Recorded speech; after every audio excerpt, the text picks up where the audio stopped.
AI is transforming the way we live and work. It's also being used for critical tasks, like finding missing children. Last week, the Oceanside Police Department in California was able to find a missing child in another state using AI technology.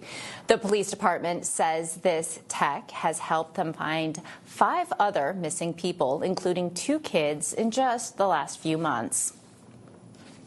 Daniel Iborel has been working on this technology. He's the global director at IREX. He joins us now with how all of this works. Daniel, thank you so much for being here.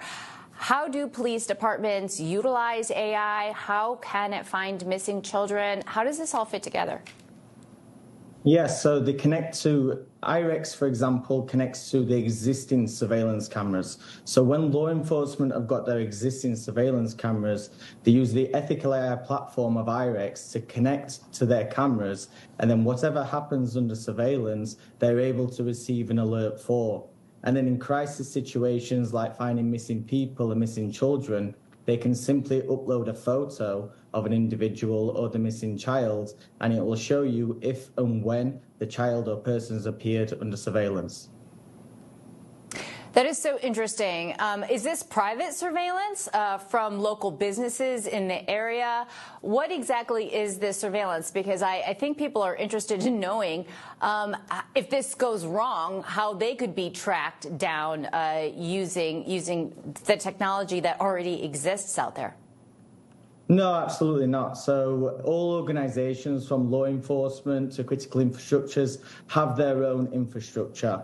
So they simply utilize the artificial intelligence platform, which is ethical AI. It's transparent by design. So it's only used on their surveillance cameras, and everything is logged, everything is transparent. So it's got ethical frameworks at its core. And so it's been amazing to see law enforcement in California and other governments around the world being able to find missing children and use the technology ethically, bringing a beacon of hope, really, to reunite families, find loved ones all over the world. Tell me a little bit more about ethical AI, because I think in my head, the only way I think of AI is for nefarious reasons, right? So what does ethical AI mean? What systems are in place to keep it that way? And how is law enforcement utilizing it? I know this is your passion, so please tell our audience what makes ethical AI different than standard AI. It's got to be all transparent. So every action has to be logged. Every cursor movement, every button push has to be logged, meaning every single user can be audited. And there has to be a reason why you are searching. So for example, right now, Oceanside is just using it to find missing children, and other organizations around the world are using it to just find missing children, to really bring hope to communities around the world to tackle the epidemic, which is obviously human trafficking, missing children and missing people. So ethical AI has transparency at the core. So Oceanside is using this technology. What other police departments nationwide are utilizing this? And is the federal government, the DOJ, FBI, employing similar ethical AIs to track down, America's most wanted?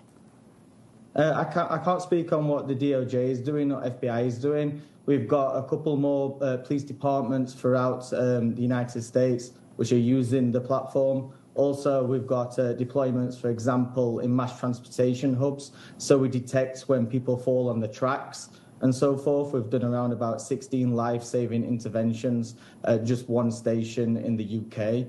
But I cannot speak what the DOJ or FBI are doing.